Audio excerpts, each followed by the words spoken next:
Our goal is to solve important spine and brain problems with a seamlessly implanted device. Once you have a computer in your brain, your eyeballs are video cameras. All of a sudden, every piece of information on the internet becomes accessible to our minds. This is the Ratbot, or the Roborat. It's got technology, it's got electrodes going into its left and right hemispheres. The scientists can make this creature go left, right. They have it running through mazes, controlling where it's going. They've now created an organic robot. You can solve everything from memory loss, hearing loss, blindness, paralysis, depression, insomnia, strokes, brain damage. These can all be solved with an implantable neural link. We will be able to transfer memories. Knowledge will be commoditized. All of us will be smarter. Most people don't really understand how this technology works, what data is collected, how it's stored, or who might be able to get access to it legally or illegally.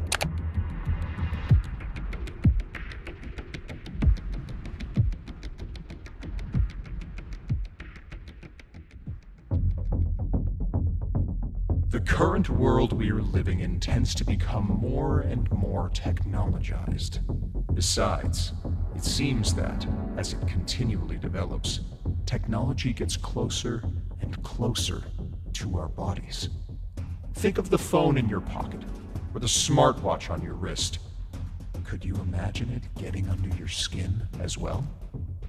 Sweden, one of the richest countries in technological advancement, has already inserted thousands of microchips into its citizens' hands. So congratulations, Hannah. Thank you. You've been shipped. Yes. How does it feel? It feels good. I'm excited to see what I'll be able to do now.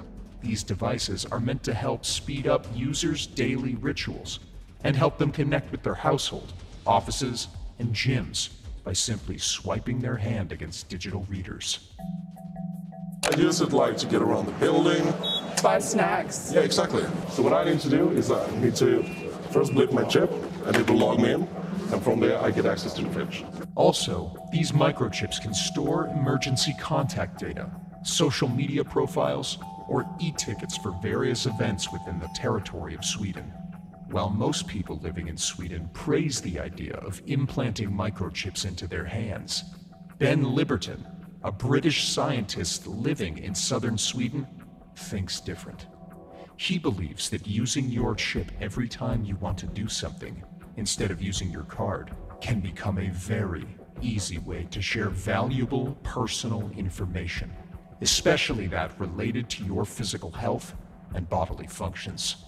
The trained microbiologist who is now working in science communication also points out that as these microchips are inserted in the body, there's a certain layer of privacy to look out for before it starts to be widely used and shared.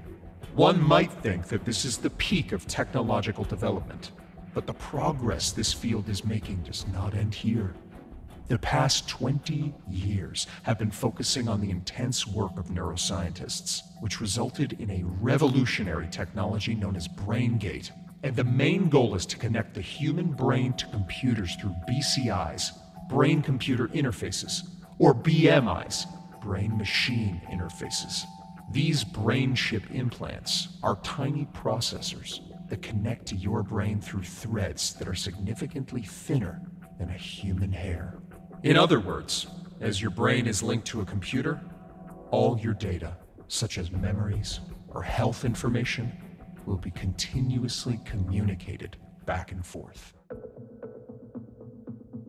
In a recent conference, tech mogul Elon Musk talked about his latest innovation, a brain chip implant that could allow people struggling with paralysis to use technology, like smartphones or robotic limbs, with just their thoughts.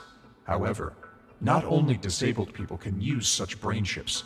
Connecting a healthy human brain to a computer can help the individual to use its abilities to the fullest by enhancing senses, physical movement, and the ability to memorize. Could you imagine using Facebook without typing? Or maybe driving your Tesla with only the power of your mind? There are two sides of this, and the possibilities of implanting brain chips are both exciting and frightening. It is a matter of choosing how much we are willing to share of ourselves with a machine. It can be a real relief to communicate with others only through your thoughts, Sometimes we can find it difficult to express what we're thinking about, so having others read our mind could be useful. Yet would you sleep well at night knowing that others have the ability to access your mind? It can be really fascinating to control a light switch or to drive your car with just your mind. But would you feel comfortable knowing that others can control your thoughts? This may sound like a science fiction movie script, but things are evolving precisely towards this direction. Having the ability to access the human brain and to understand how it functions, while connecting it to external devices, can bring along numerous resources. It is especially useful for people dealing with severe neurological damages. Yet there are also several worrisome possibilities that are thought to cause harm. While the idea of having a perfect memory sounds really amazing, the fact that this perfect memory could be hacked sounds terrifying. Imagine that some of your most precious memories could be shared with other people. It's a sense of privacy that is being accessed, which can bring along numerous consequences, especially on a social level. These silicon chips, which interface with the human brain's neurons through contact points, are somehow trespassing nervous tissues and have a great potential to send us on a very dangerous path, according to scientist Greg Braden. Not only that inserting brain chips can be destructive because they can interfere with the normal functioning of neurological processes, it is also unnecessary. What these brain implants are thought to help us do, we already possess the biology to do it on our own. Mirror neurons are a specialized class of neurons in the human brain that don't know the difference between watching an experience and having the experience. This is why you can lie on your couch on a Sunday afternoon, watching a soccer game or a golf tournament or whatever. You're lying down, but you're watching this and your heart's racing, your muscles are tense, you might be perspiring, you might be, breathing heavy, but you're just lying there. I mean, if you think about that, it makes no sense.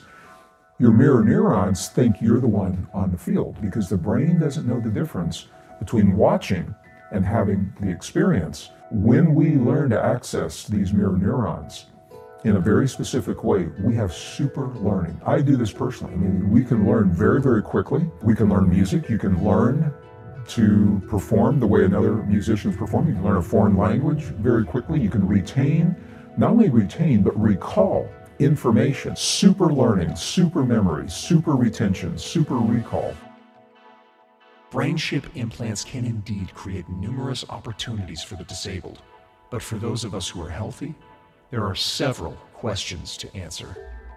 How safe are these devices? What are the long-term effects of having such a chip implanted into our brains? How much control do we have on how these brain chips function within our bodies? Human beings hold a great potential of accessing deeper layers of neurological functions, and so it becomes a concern as to how much of this power we are willing to give away to an external device. We are already developing into cyborgs because we are fully dependent on our devices. Anxiety levels go up whenever we're not near our phone, and it has become an important element of our existence. While we still have a certain amount of control on how a smartphone or smartwatch can influence our lives, brain chips can open the door to another side of our existence, where privacy and the right to it are completely ignored.